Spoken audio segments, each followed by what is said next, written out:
இன்றைக்கி என்ன பேசலான்னா, இந்த ட்ரிப்பு போகிறத பற்றி ஒரு சின்ன ஒரு இதுங்க. என்னென்னா, இப்போ பசங்கள்லாம் ட்ரிப்பு பிளான் பண்ணுறாங்கன்னா, அடிக்கொருக்க ட்ரிப்பு பிளான் பண்ணுவோம். எத்தனை தடவை நாங்கள் பசங்க போனாலும் எந்த ஒரு பிரச்சனையும் வராது. அப்படி வந்தாலும் மறந்துட்டு பாஸ்ட் இஸ் பாஸ்ட் அப்படின்னு சொல்லி போயிடுவோம். ஆனால் இந்த ஃபேமிலியை கூட்டிகிட்டு போகணும்னு சொல்லி ஃபேமிலி நினைப்பாங்க பார்த்தீங்களா. ஆக்சுவலி பசங்க எல்லாருமே ட்ரிப்பு போகிறதே வந்து ஒரு போயிட்டு ஜாலியாக என்ஜாய் பண்ணிவிட்டு ஃபன் பண்ணிவிட்டு வரக்குதா ஒரு ரிலாக்ஸினேஷன். ஃபேமிலி கூப்பிட்டு போனாலும் இந்த ரிலாக்ஸேஷன் இருக்கும். ஆனால் அது தனி. ஆனால் நீங்கள் பசங்களாம் போகிறீங்களா, பசங்க எல்லோரும் சேர்ந்து ஃபேமிலியாக போக வேண்டியதானே அப்படின்னு சொல்லி பிளான் பண்ணோம்னா, அந்த இடத்துல வந்து எப்படின்னு எனக்கு தெரியல.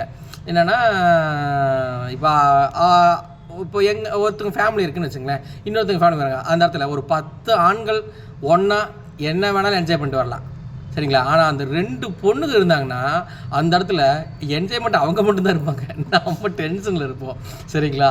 அதனால தான் ஃபேமிலியை பெருசாக யாரும் ஃபேமிலி ஃப்ரெண்ட்ஸு ட்ரிப்பு பெருசாக போகிறது நான் பார்த்ததில்லை. மெயினாக நான் போனதில்லை. பசங்க கூட போகும்போது ஜாலியாக என்ஜாய் பண்ணிட்டு வருமா, அதோட அப்படியே முடிஞ்சிடும். அது அவங்க லேடிஸை கூப்பிட்டு போனோம்னா அது எப்படி இருக்குன்னு எனக்கு தெரியல. போனான்னு சொல்கிறேன்.